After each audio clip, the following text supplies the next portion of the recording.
everybody, and welcome to Economics with the Honorable David M. Walker. I'm Nick Palavita. I'll be your host and moderator today for our very exciting topic, which will be education. And with that, there's a very important document never shown on national or international television, and for the first time that I noticed. As a matter of fact, it took me years before I found that this was even done. It's the PISA results, okay, by the Organization of Economic and Cooperative Development. Now, we have a special guest who will probably introduce us to these PISA results, but this is basically the assessment of reading, math, etc., around the world. In other words, how do Americans score in terms of basic studies K through 12 around the world? And so we're going to look at the PISA and the results that they have. It's a very interesting study. I pulled the 2018 study, and the sad part, as you go through that, you do find the United States here as a competitor. We're like not even in the top 20 in terms of the education results. So with that, we're going to bring in our panel to analyze the PISA results and figure out why aren't we scoring well against the rest of the United States. So first of all, we're going to bring in a person who's a member of the Mega Society, which is the top IQ 1 out of a million scores in the country. And that is Rick Rosner. Rick, welcome to the show. I'm sure PISA will be interesting for you to look at, a piece of pizza, especially the scores that you see the Americans put relative to the world. And then also this is like hidden from America. I mean, it's like we don't even want to discuss it because the United States, the winners are poor China, but definitely not the United States of America. With that, we have somebody from the education department who actually is a former professor at State University of New York and Albany, and a writer of a very famous book called The Millionaire Next Door and Richer Than a Millionaire. So we're going to bring in Bill Denko, and you're probably familiar with this study, I would say, right, Bill? Well, the basic content of it, but not the excruciating detail. Oh, not the excruciating detail. Well, the thing is that the detail, so you taught at the college level, okay? PISA is for the K through 12 level. Mm-hmm. And it's like the scores for math, reading, science around the world. And it's done, by the OECD.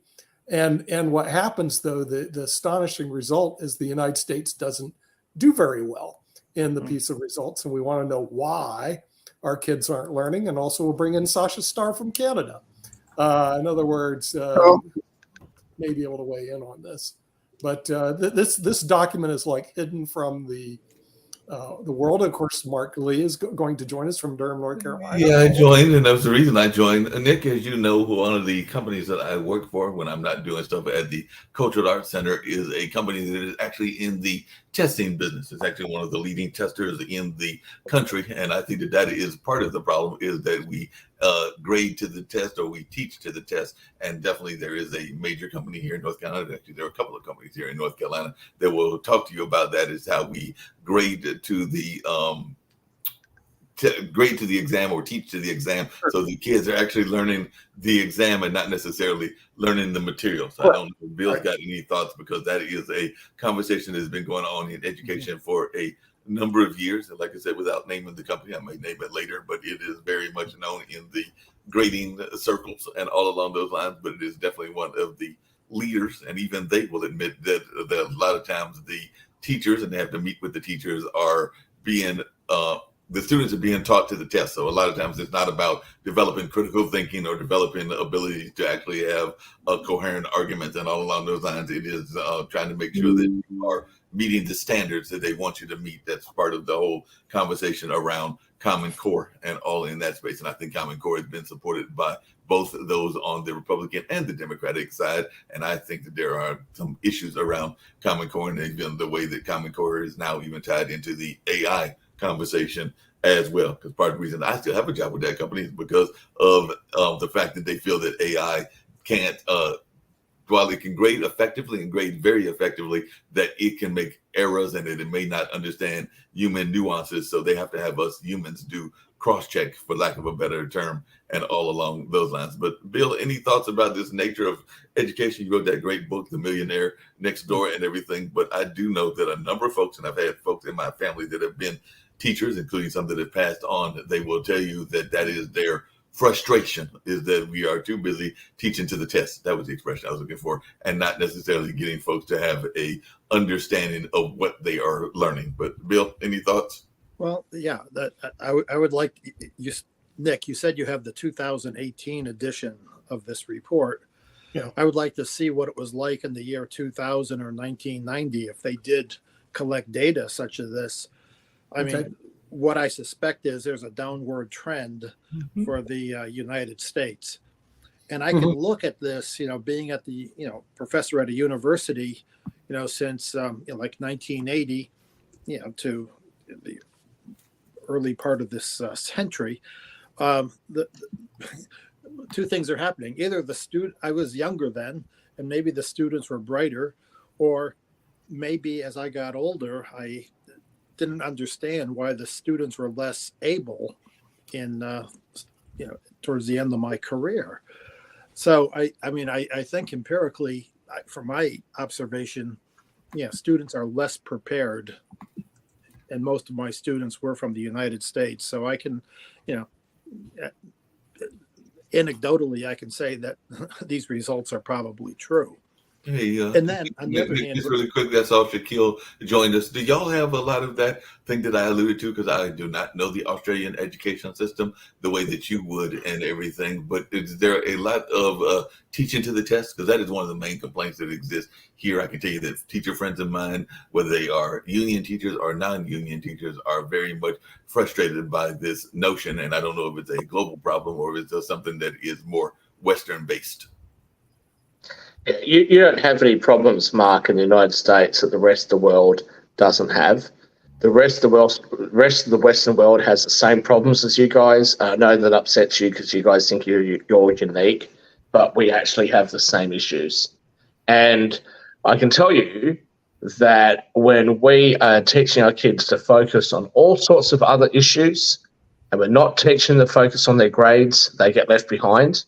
And if they happen to be unfortunate enough to be like myself, I won't tell you what my IQ is. I'm not going to in any way compete or compare myself to Rick Rosner. But if they are unfortunate enough in any way to have a high IQ and to be an academic outperformer, there is a significantly higher chance of them dropping out of school than there is of them completing it. Because our school system sucks. Our school system sucks. It makes bright kids get so frustrated and bored that they drop out. And our school system sucks because it has the lowest percentile of kids that also get so frustrated that can't keep up, that also drop out. And the way to fix that, in my opinion, is to make sure that we change the school system, that parents have more of a choice. But that's never going to happen when you have a top-down approach to education.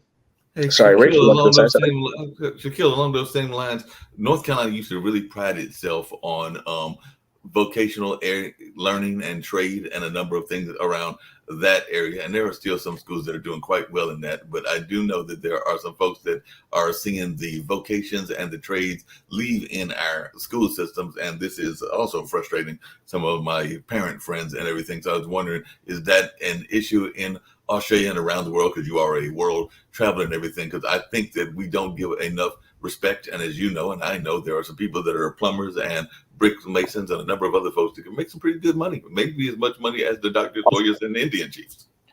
Of course, but it's the same issue. In my personal opinion, and certain people within the finance industry disagree with me on this, and that's fine. But in my personal opinion, you've only got to listen to the criticism of the education system that is put forth by so-called conservatives. What do they say? We want our children, and this is the only point of the education system, we want our children to be productive members of society. And this especially comes from immigrant parents like mine were, right? They come into Western country, they say, get an education. If you get a good education, you'll get a good job. And if you get a good job, you'll have a nice life. And they're correct. They're right. Anybody can do that. That's fine. The problem is I don't want to work for somebody else. I don't want to be a good little boy. I don't want to be productive for society. I want to look after me. Okay? And society can do what it wants to do. If I've got to pay some taxes to help society get along, that's fine. But I'm not here to live my life in servitude to society. That's exactly the reason why I became a finance trader in the first place. That's exactly the reason why I live my life the way I do, because when I was told off in primary school for being too rebellious and not respecting authority, through my teenage years, my early 20s, I thought, yeah, maybe they're right. Maybe I should respect authority more. But now that I'm a bit older, to hell with authority. Who the hell are they? Why do they have authority? So this is the problem that we have with the school system. We are institutionalizing our children from their earliest ages. They go to school, the bell rings. Between that bell and the next bell, you've got to work on your schoolwork, whatever else it is. Then you have a break. The bell rings, you've got a break. Then you have another bell, now you go back to school. Then you have a bell and you've got to go to lunch, right? Very regimented, very much like you're working in a factory. To hell with that. That's not how education was working a few hundred years ago, and we did pretty well back then. I will not comply, and I will certainly make sure that my children, if I'm ever blessed with them, will not comply. Rick. Rick, All right, so one among many challenges right now is that one of our major political parties is anti-public education and anti-science. And that's on top of kids, extreme distractibility now, because there's so much awesome stuff that you get from the box in your hand, and that you can go to Google and get the answer to anything within a half second. And I've lost the ability. I used to read 5 books a week. Now I'm lucky to get through a book a month because I'm always looking at stuff on Twitter. But we need a push for public education, and we need the Republicans to quit pushing against it. Rick, you're intelligent enough a person, an old enough a person, to make your own choices. If you think Twitter's a problem, get off it and go to your library if you think you should be reading more books. But I want to make a bigger point. When I was growing up, I went to a Christian school many Christian schools as I was growing up. Richard Dawkins came out with this sort of, not anti-intelligent design sort of thing, Darwinism. And he targeted children. And I watched those, much to the ire of my school teachers at Christian schools. But I watched it anyway. But it was allowed to happen. Now we have the reverse. Now we have science, as you've called it, so-called science, that we know for the last at least 20 or 30 years has been politicized. We know that you can't get grants for certain types of studies. You can only get grants for certain studies that comply with a particular political view. And the science has been slanted. And you point that out, and you're called some sort of radical right-wing extremist. If we really believe in science, I'll ask the same question I asked a handful of weeks ago. We know, for example, that testosterone levels in men and women and certain animals has declined precipitously over the last 30 years. Should we do a study on that? Should we try to work out whether that might have an effect on something and what the possible solutions are? Well, we could, but unfortunately can't, because the politics says testosterone leads to toxic masculinity. So when people want to sit there and lecture conservatives, which I am not, but if people want to sit there and lecture conservatives about following the science, yeah, I'll follow the science when the science is fair. Also, I'll follow the science when I can read both sides of the argument, even arguments that I don't agree with. Richard Dawkins, for example, there was a study done where the question was asked, we breed horses and greyhounds and other animals based on their genetic traits to build or to breed stronger animals. So would it not make sense that we could do that with humans? Now, obviously, we don't want to go down that path as a species. We don't want to go down that path, especially after what happened in Germany. We don't want to go down that path. But the question of would it work is a different question to the ethical question of should we do it? Those are two different questions. And Richard Dawkins wouldn't even entertain the question and actually attacked another scientist after telling me when I was 9 years old that he would always follow the science. He took a political position. So I grant what you're saying. Yes, those Republicans that went for creative, intelligent design instead of Darwinism, fair enough that there was some criticism of that. But parents surely should be able to influence how their kids are going to think and feel and what sort of education they're going to get. I'd bet that more than 99% of papers in the hard sciences, physics, chemistry, much of biology, don't have any political slant. I mean, you can talk about the soft, you can talk about sociology and poli-sci. Obviously, all that stuff's going to have plenty of slant. But in the hard sciences, there's going to be very little. All right, you get into climate change and stuff, and the Republicans are going to fight studies of that. But all right, Rick, I'll make you a deal. I don't know what you can afford, what you can't. I'll just put a number out there. You said you'd bet on it. All right, I'll bet you 100 grand. I'll be in the United States in the next month or the month after.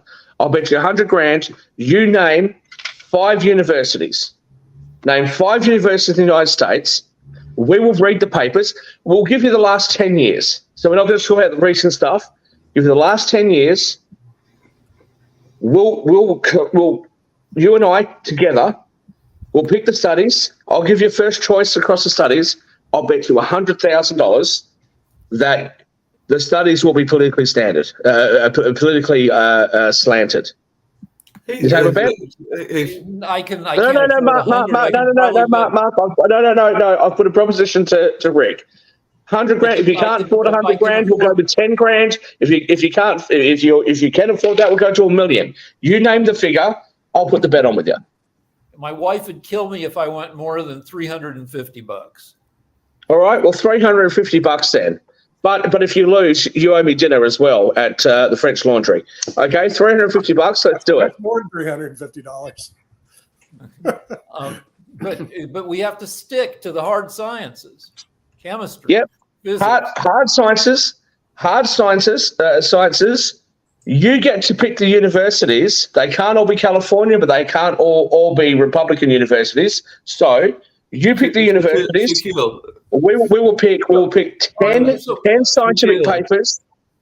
Shaquille, Just so we can get an understanding of what's going on with this bet and everything, I'm going to mention a study. It's actually a recent study, and it is actually something that you were just talking about, testosterone, and all along those lines. It was a study done earlier this year, and I'm going to read part of the study, but not all of it. And you tell me if, as I read part of this study, if it is politically motivated, so that before you do, Mark, I'll just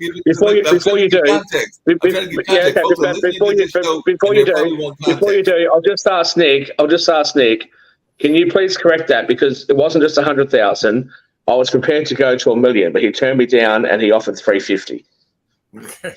Yeah, but just really quickly, this study on testosterone, this is what it says in the opening, and it is from Harvard. We all know that we love how much we love Harvard, but it says, what do you think of testosterone? What comes to mind? Macho man, aggressive, impatient type A behavior, road rage, violence. Testosterone's role in bad behavior is largely a myth. What's more, testosterone plays other important roles in health and diseases that may surprise you. For example, that you know that testosterone is a key player in prostate cancer, or that women need testosterone too. There's more to testosterone than guys behaving badly. Learn all about the sex hormone here, including its primary benefits. And then they go into some of these primary benefits, including development of the voice, the deepening of the voice, appearance of facial and hair, and sex drive, sperm production, and a number of other things. They even talk about ovarian function and bone strength with women, as well as sexual behavior, including libido. That was part of so the this study. shouldn't turn into the. That was part of the study. So my Yeah, question all right, is, all right. Like this shouldn't turn into the testosterone hour, but I can tell you personally to that study that I am dealing with dropping levels of testosterone. I've lost muscle. I've lost rigidity of a particular part of my body. So, and I've worked in a bunch of places with people who were testosterone heavy, including steroid users and dealers. So yeah, I'm familiar with testosterone and what it can and can't do. Right. And my only question to everybody on the panel, because it also talks about enlargement, prostate enlargement, dealing with difficulty urinating, liver disease, acne, fluid retention. And there are some people that might say that notion of the masculinity part of it would be politically motivated, but they actually said that that is counter to what their study was and all along those lines. So my question that I asked earlier was, from what I read, and I could go into more of it, does that sound like that have political overtones? Because that was my question. Yes, we know yes, it does. It does, because if there was a precipitous drop in the observed rates of estrogen within the population, we would be concerned about it. Okay. Right. Now, I don't hate women. I'm not a chauvinistic pig. Okay. I might make some chauvinistic jokes, but most of the women that I know will laugh along with me because I'm being a dickhead. Okay. I love women, and women, although I'm single, women generally love me. Okay. We have to look at what are the changes in hormone levels across our own species and also across other species. If we are seeing changes look, if you want to go political with human beings, if we are seeing changes in animals, and we can also observe that there has been a precipitous drop in testosterone levels with those animals, Kimberly, I still love you, come back. If we can see those drops, shouldn't we be studying that? The fact that those studies have been proposed and have been knocked back for funding, why? Why should that be knocked back for funding? That sounds insane to me. The study itself, I'm trying to understand y'all's bet. And so the people that are watching can understand the bet as well. I'm going to give you the bottom line, because that's what they said. The bottom line, this is their conclusion. And y'all tell me whether you would win the bet or whether Rick would win the bet, because the concluding remark is testosterone is so much more than its reputation would suggest. Men and women need the proper amount of testosterone to develop and function normally. However, the optimal amount of testosterone is far from clear. Check-in testosterone levels is as easy as having a blood test. The difficult part in interpreting the result levels may vary over the course of a day. It is best to measure the testosterone level in the morning, even with an abnormally low level that is replicated on a repeat test. The decision to begin testosterone replacement therapy and Mark, we got the article. Mark, we got the article. We got the article. We got the article. That was the bottom line. Of course. Is that a political statement? Is what I'm asking. Of course. You win. Of course, Mark. Of course. Rick and I will collectively decide on what's political and what's not. But I will say to my Californian friend how heartless he is to actually allow me to sit here and break the Federal Wire Act or whatever ridiculous rules you have in the United States and in California to actually allow me to place a bet from another country. I just can imagine me trying to come into Washington State at the border and I get turned away because Rick Rosner agreed to take the bet. He should have said no, but for $350, I'll never be allowed into the US again. Terrible. Rick, where's the love, Rick? Where's the love? I'm guilty of this. I make my online bets via some outfit out of Costa Rica. but so, all right, so everybody knows that universities are hotbeds of liberalism, but that doesn't automatically disqualify the work done at universities. And I went to a big state school, University of Colorado. Right now, it's probably got 30,000 students, and the vast majority of those students don't want politics to enter into their education at all, and are getting educated. I took, a bunch of math and science, but I also took some women's studies, but most people didn't. And most people could care less about a politically charged field of study like women's studies. The CU turns out a ton of scientists and engineers. Hey, Rick, Bill, that was a great little speech, but let's be honest here, okay? If I was like Donald Trump and set up the University of Shack, right? And the University of Shack was to teach people around the Western world how to get out from underneath the government, how to be free, have their assets in tax-free jurisdictions, and be able to earn whatever they wanted to earn. No matter how my studies may not be, that slanted, no matter how many leftists I employ at my university, everybody is going to look at the studies that I've conducted and say those studies are right-wing slanted. So to your point, that just because a university is left-wing slanted doesn't mean that their studies are not worth anything. Yeah, I would agree with you, other than the fact that if left-wing studies are funded and right-wing studies are not, if studies are funded purely on the basis of politics, there's a clear bias. And we know that publishing houses and major media outlets are preferencing one side versus the other. And the worst thing for someone like myself, especially when I look at the stuff that's going on in America, is I'm really not that political a person. I really don't take hard political positions. I try to listen to both sides. But I become politically homeless, and I feel like I'm being lied to when I only get to hear or see or read one side of the argument. Let me hear the other. I'm not an idiot. Let me hear the other side. I may not agree with the other side, but let me hear it. And when those studies aren't funded, it's slant science in one political direction. But Let's hear from Bill Danko, because, Well, the comment was directed at Rick, so I'd like to have Rick respond to it, but Bill, you go first.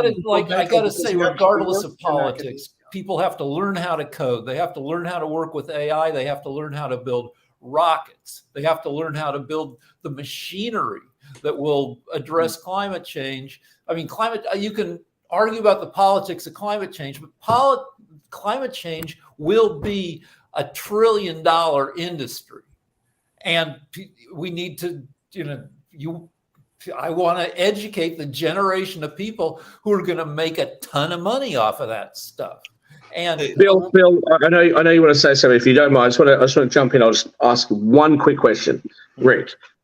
I know that you respect me greatly, as I respect you greatly. So I'll ask you this one question: left wing, right wing, Democrats, Republicans, Liberal Party, Labor Party, or Labor Party, Tories in the UK, whatever. Right? Let me just ask you this one question: do you think that if you and I, without anybody else, just you and I, were in charge of the whole world's climate agenda, do you believe that you and I together would achieve more than the political apparatus that we have in the world today? Well, certainly more than America's political apparatus, but yeah, because we would look at the science, we would look at, I believe in climate change, but I also believe that expecting people to change their behavior that will address climate change in any significant way is a ridiculous hope. So if you and I were in charge, we would be trying to find ways where people didn't have to make dramatic changes. We'd be trying to find ways that are practical, that are economically viable, etc. The point that I'm making is we are entrusting, if it's true, and I don't fully agree with this, but if it's true that the world really is as imperiled as the climate change people say it is, why would you trust government people to solve this? Government people haven't been able to solve healthcare. They haven't been able to solve the environment. They haven't been able to solve taxes. They haven't been able to solve, the problems of the justice system. They've made a mess and a mockery out of everything. Why would you, if you really truly believed that the environment and climate change was this much of a calamitous threat to our very existence, the last people on earth that you would entrust that responsibility to would be politicians, surely. But to my main point, Rick, you and I could sit here with the other panelists. We could sit here for the next week or month and come up with better solutions than what these turkeys in politics are coming up with. And that is the major problem with the world today. No, hold on a second, Rick. Hold on. I want politicians to get out of the way. Technology is what's going to, like, you look at the Baltic countries, the Nordic countries, these little countries with 2 million people.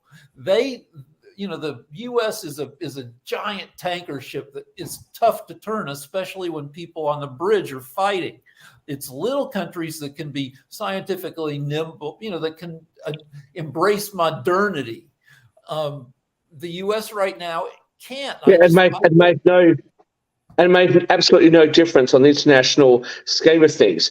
You want government to get out of the way? Awesome, brother. I love you. Welcome to the libertarian position that I have. I'm so glad to have you. But let me just give you a little dose of reality and practicality. You want government to get out of the way? I want Taylor Swift to come on a date with me. Neither is going to happen, my friend. Well, I hate to say this, but he's already hold dating, on. Last thing, then I'll shut up.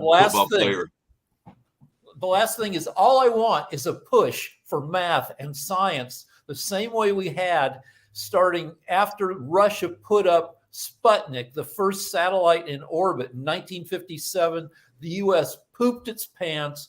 We freaked out, and we decided we were going to push math and science, and we pushed it hard for 20 years. And that's the reason we live in the high-tech, paradise we live in now. Hey, Rick, do you really believe that the powers to be would want there to be an articulate and intelligent citizenry? Of course they wouldn't. So I agree with you. That's what we want, and we'd be better off for it. But they deliberately dumb us down. Bill Danko's written a book. Yeah. Now, I disagree with Bill and with David M. Walker on death taxes, and I will argue about that till I'm blue in the face. But I can tell you, I would have rather read his book when I was in year 7 than to have read the bullshit economic stuff that I read when I was in year 7. Okay? They don't want people like me to get access to information. They don't want a citizenry which is well-informed and rebellious. People who can actually call government out on both sides of politics when they do the wrong thing. That's not what they want. And have you ever, Rick, hang on, Mark, have you ever known an instance in history where they've actually wanted the major percentage of the population to be informed? Have you ever known that to exist? Well, I grew up. Hold on a second, Rick. Shaquille, along those same lines, I actually want to get Bill involved in the conversation as well, and I was actually going to ask him the question in this way and all along those lines. But Bill, one of the things that I've heard people complain about the education system way back when, including back in the 70s and definitely the 80s and 60s, is that we have been encouraging people to learn to go to work for corporate America and not necessarily to try to do what Shaquille has done a very good job of, which is being a self-made man and an entrepreneur and all along those lines. So do you feel, Bill, that is a legitimate argument? Because I've heard a lot of people that say that we are literally training folks to go to work for the corporations and not to try to come up with more ways of being financially free, which I know is something that Nick talks about a lot, is financial freedom and financial literacy. But I'm just wondering, is that a fear that you have as well? Because I hear a lot of people are going like, yeah, my kids are going to school and they're going to go work for, I'll just throw out a company, Glaxo, and they'll be working at Glaxo for all those many years and everything, but they won't necessarily be doing anything but getting into the corporate culture. But your thoughts, Bill? No, there's some truth in that. I mean, in terms of a vocation. But one of the things that has been happening in the university system, certainly in the United States, is we've gotten away from the idea of free discourse and having opposing views and having a discussion. We have these safe spaces and have with these trigger words. I mean, it is absolutely a sham when you look at some of the teaching methods that ignore, as Shaq rightly points out, we have to hear the opposing arguments. But sometimes there's too much of a sensitivity among the students and the professors to have any kind of discussion. So the university system has contributed to the problem, that's for sure, in terms of lack of critical thinking and preparing students for, a career or multiple jobs in their career, right? Yeah. So, look, one of the things that I really like seeing in the United States right now is, I like this guy, Mike Rowe, who does the Dirty Jobs programs. There is so much, when I talk to some of my contractor friends who are getting to be my age, and I'm asking them about their succession plan, they said, there is no succession plan. I can't get anybody who wants to get dirty like I did in my younger years. So, I mean, we have some real disconnects in our society, that's for sure. I mean, who's going to do your finished carpentry? Who's going to do your competent drywalling if we don't have some skill? Or the pipe fitting, getting down and dirty is something where money can be made and there are legitimate careers, and the university isn't going to address those issues. But the university is falling down. They're not encouraging free discourse, and there's not enough trade schools. All right. These are some of the fundamental problems that we face right now in education. Can I respond to a couple of things that Bill said there? Firstly, Go for it. Bill has a PhD. He's written a couple of books that I've bought. We've got David M. Walker, very knowledgeable person, former Comptroller General of the United States. I disagree with them about the death taxes. I was going to back down. Now, okay, I was a bit animated at the time, and I was in Dubai, and I just came from an anti-tax conference, so I was a bit more animated. But I wasn't going to back down. Neither would I now. They're free to disagree with me. I'm free to disagree with them. I respect them both greatly. I respect their positions and their opinions on things. I just happen to disagree with them. We should be able to do that. We shouldn't have a situation where kids are going to universities or high school and they're afraid that if they say something their teacher doesn't agree with, they're going to be marked down or they're going to be marked wrong. The other thing I just want to very quickly say was what Bill just said then about trade schools. Look, there's a lot of kids that don't like academics. They might be really bright kids, but they just don't like academics. Why shouldn't they go into trades? But the more important point, actually, of what Bill just said was how many kids or young people don't want to do the hard yards. Now, I'm not trying to tell you that I've had it hard in life. I'm not going to try and say that whatever money I've made has been as difficult for me to make physically as, like, I don't know, being a brickies labourer. Like, hell no. Like, there's no way that what I've done has ever been as hard as that. Okay, I did actually start off in a trade, by the way. We won't go into that. But I've never done that kind of laborious work, nor would I claim to. But I see a lot of young people that come into finance, oh, I want to be just like you. And I say, okay, that's fine. A lot of the time, it's fairly easy. But when the shit hits the fan, like it did in September 11, I was a bit too young for it, so I wasn't quite on the trade desk. I was partially because I was a trainee.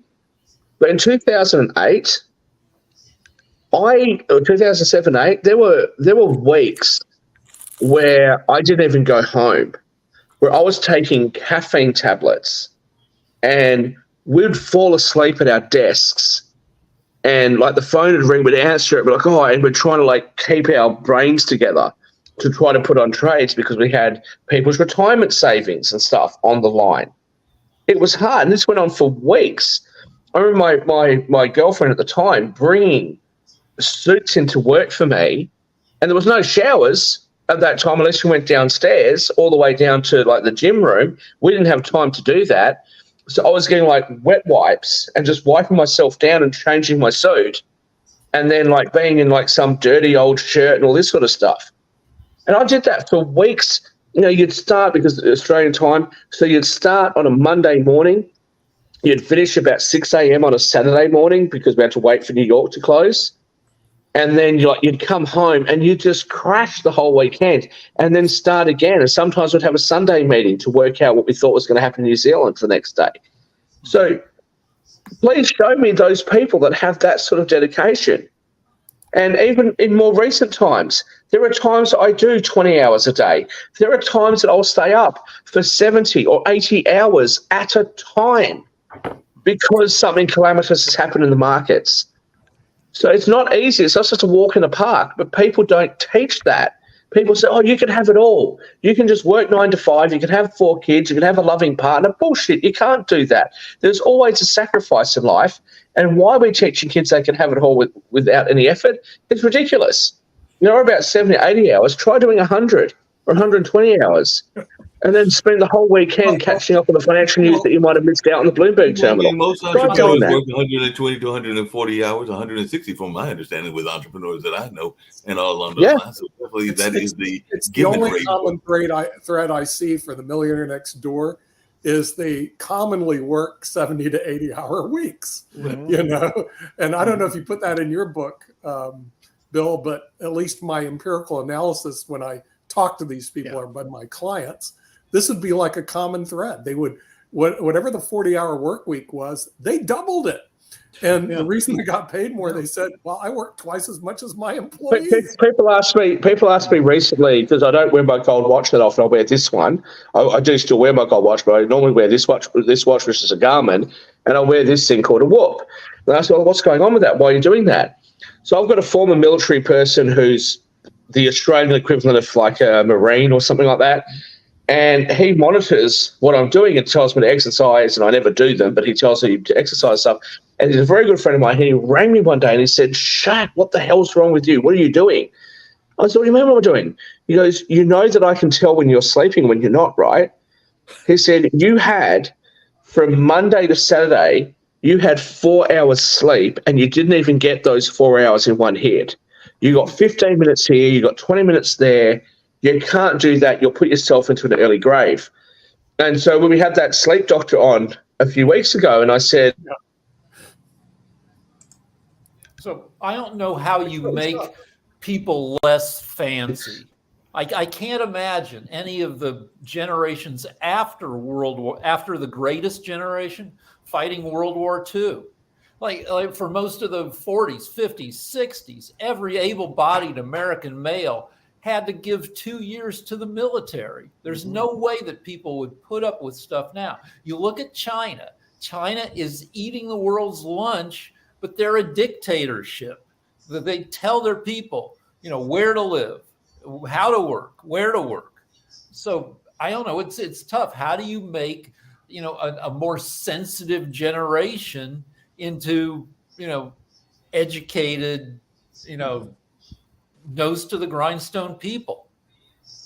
It just really quickly, because I saw Sasha was back with us and everything, and we've been talking about the education issue. And just Sasha, really quickly, how much of the education in Canada is part of the budget and all along those lines? Because I know that on the economic show we talk about different aspects, and you're there in Canada, and you also have an understanding of Ukraine, your home country, before you got involved in this horrible war and all along this line. But definitely, how much of the education conversation comes up in even the politics of Canada? Because I know that education becomes a major issue, both politically and economically here in the States, and I would imagine around the West, but I'm not as familiar with Canada as I should be, even though I have a cousin that lives up there and is involved in the Native American culture and all along those lines. But how important is education in the overall conversation of Canadian economics? It is important, but in Canada, federal government is not involved in education, period. It's all responsibility of provincial governments and the local governments that support. There's a variety of schools, including public schools, private schools, religious schools, and just name it. And there is such a diversity. They have national schools. I mean, it's not national. It should be some kind of schools. For example, for German kids or from Jewish kids or some. It's national schools. I don't know how you call them really, but you can select one of those schools, and they are under jurisdiction of provincial governments, and they're being regulated by such. So it's quite diverse. But again, it all depends on how good the teachers are. So you have a lot of schools, and you have a choice. Except in public schools, you must go to school which is closest to the district where you live. So you don't have so much flexibility on public schools. But in private schools, you can select and you can choose any school you want, provided that you are happy with curriculum, teachers, and the level of education that you get there. The colleges are very vibrant. Again, they're community colleges, or colleges which are part of a higher education system. And, so it's very, very diverse, and you have to go really from province to province, or even from city to city, find out what you're looking at, how to evaluate it, and whether you want to enroll, or your children or grandchildren, or whatever you might have. So it's not easy thing to discuss, actually. Yeah, that makes a lot of sense. Hey, Bill, just really quickly, because Rick kind of alluded to it earlier, the whole notion of technology and the access of technology. So as a school professor, do you feel that our students are getting enough of the technology? Because I do kind of agree with Rick that we need to make sure that the kids that are going to college have access to what they need in order for this critical thinking and critical discourse to take place. And I do know that there are various ways that they, even if they don't have their own laptops, that they can have access to the laptops and computers to get to Google and everything else. But I was just wondering your thoughts around technology and its role in education and economics. Yeah, I mean, technology is here. We must embrace it. Even the AI. I can't predict the future, but I can tell you this: exposing students to more and more things that are current is probably in their best interest. Not everybody's going to be a computer programmer or get involved with AI. But the point is, it has to be part of the curriculum. There's a corrosive argument that comes mostly from the right that education is elitist. I think we need to, and it's part of the argument against forgiving student loans, that if you let somebody who's got $100,000 in student debt, if you forgive 20 grand of that debt, that you're just throwing money at elitists. And what about, lunch pail Joe, who doesn't have that debt? Education should be thought of as, especially now with things changing so fast, it should be thought of as an ongoing process throughout your life and not elitist. Mm-hmm. And well, speaking of not elitist, this is something that I want to bring up, Bill, again. I don't know if I brought up on this show. I've been bringing up prior shows. But I think this is a very important document and for our education system to cover it. But after going through a lot of education and looking at education, no one ever covers this particular document. It's called the Budget of the United States Government. And the thing is, the reason why this is an important document, it represents 25% of our gross domestic product. And this is everything that the government spends money on. Yet, I went to 10 years of college, got a BA, MBA, JD, LLM. I even taught at Northeastern University, taught at Campbell Law School, and went through a lot of curriculum to see if anybody ever covered this in any course in the United States.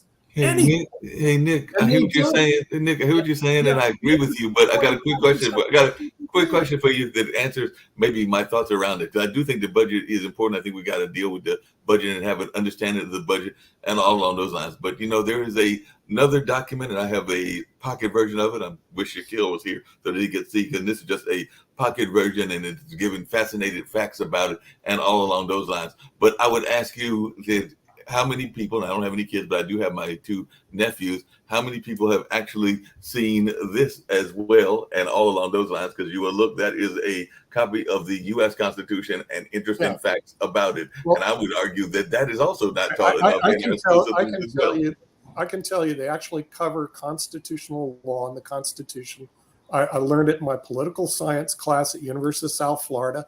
They had it in law school, obviously. So the Constitution was covered. And frankly, at law school, they actually had very good teachers under constitutional law. And you can actually read quite a bit about it. Okay, that being said, the Constitution doesn't represent 25% of everything we spend. This document does. And it seems to me only the elitists read it. The first part is basically, I'm 43 pages into it, is a sales job. It's the sales job. I call it a sales job. It's basically the president's gurus telling you why it's a good idea to spend all this money and why we're spending $5 trillion and we're only taking in like $4 trillion. Does it explain the pork? Because I guarantee you that in that budget is tons of pork and all along those lines. So the meat. Okay, finally, after you go through, I'm on page 60. Finally, you get to the meat of exactly what you're spending money on, starting with the Department of Agriculture. And you find out the Department of Agriculture isn't just spending money on agriculture. They're spending money on strong nutrition safety nets, building a supply chain. By the way, some of these things are important, but then as you go through them, some of them are just pork jobs in the billions and billions of dollars. And I'll give you one example. Okay.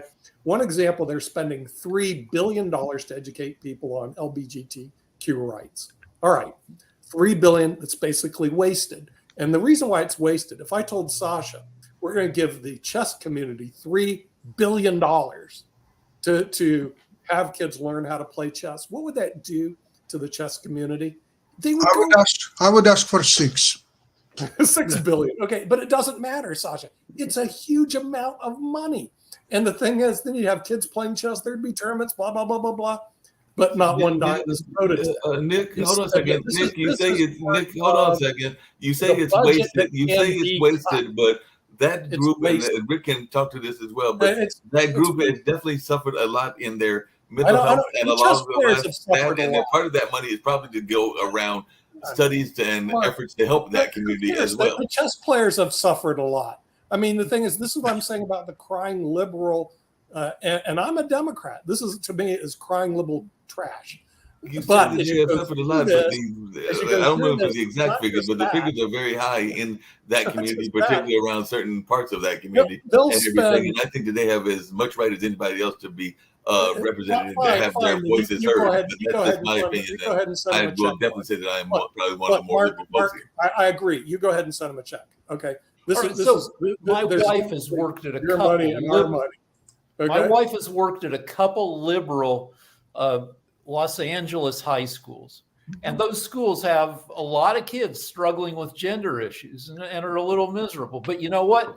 I and my friends struggled with virginity issues in high school. So we should give you $3 billion? No, we should. It's a distraction that no matter even if a kid is struggling with gender issues, that kid still wants to be freaking educated and be prepared to be a productive adult. Maybe the kid doesn't realize it because the kid is all sad because, I was sad all through high school because girls didn't like me, but I still needed to be educated. We need to look at it like what you just put up here with the budget.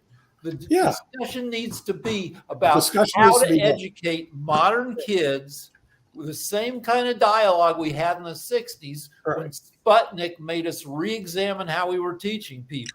Rick, I would like to remind you that 100, 200 years ago, European nobility would send their sons to Brussels to get sex education and experience at the same time. And that worked wonderfully. They were feeling really a man from that point on, and they enjoyed themselves, and that is, in my opinion, a proper education.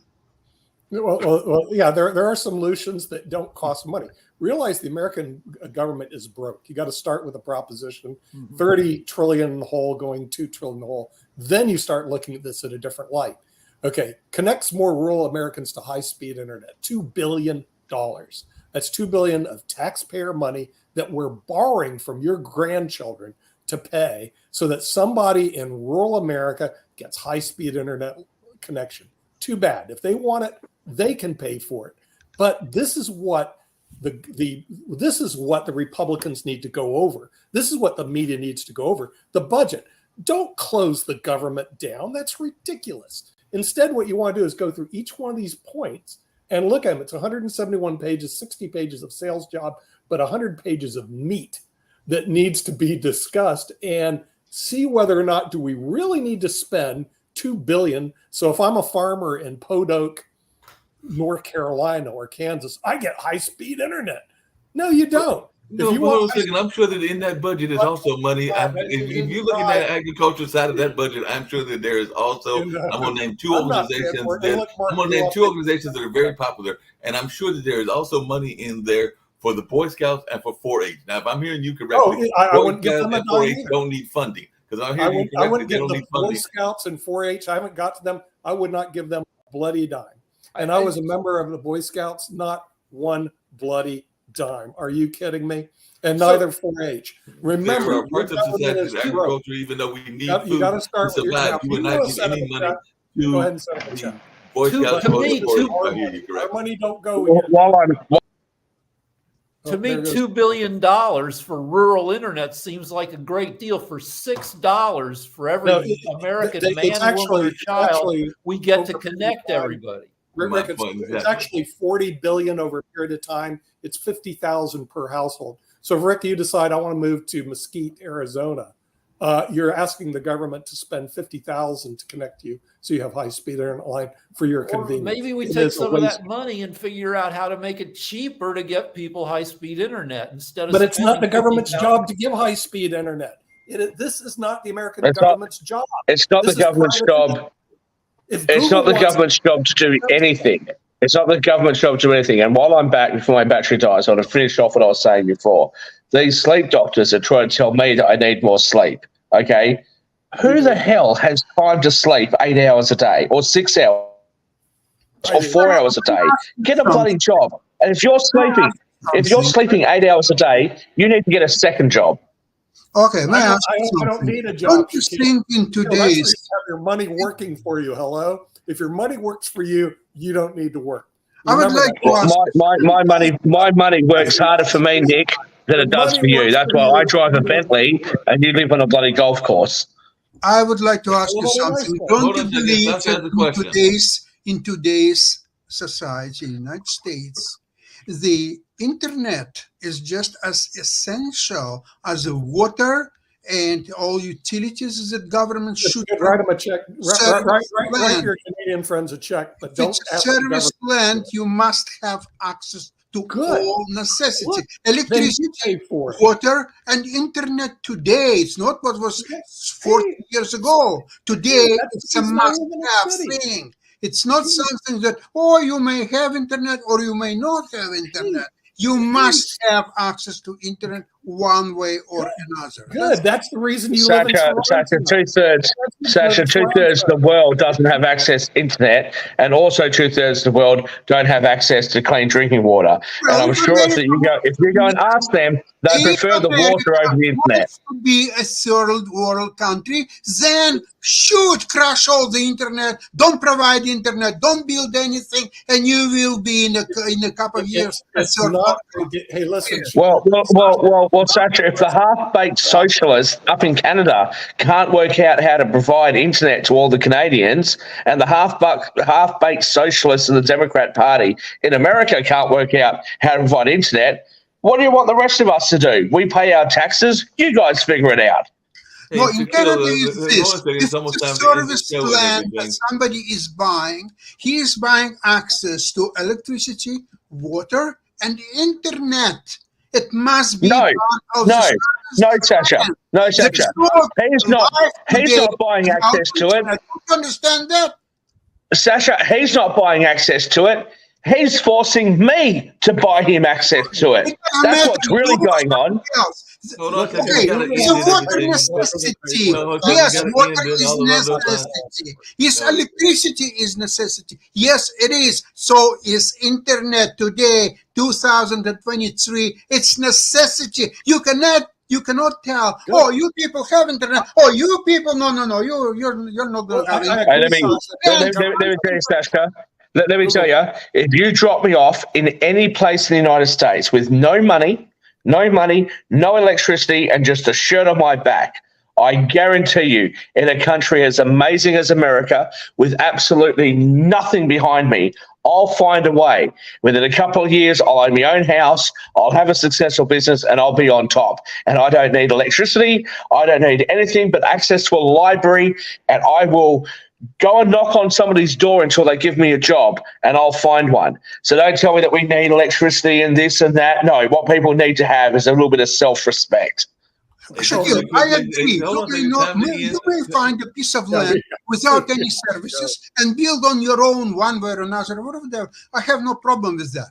But if government gives you a serviced land for which it takes taxes, for which it must service that land, and electricity, water, and internet is must for this land to be. Sasha, I don't want a government that will by force steal the labor and the production of labor of others in order to give me something. I'll sort myself out because I've got enough self-pride not to demand things from other people. Okay, you agree that it's fine because the government will provide electricity, water, but no internet. Why not? Yes, internet? the government should be providing water or electricity either. The government should have nothing to do with this. Okay, as I said before, then it makes the land is not serviceable. There is a land. Really? Sasha, tell me. No problem. So what's going on in what is it where Michael Moore's from in Detroit, Michigan, in Flint, Michigan? The government provided water up there. How'd that work out? David M. Walker. How'd that work out? You know what?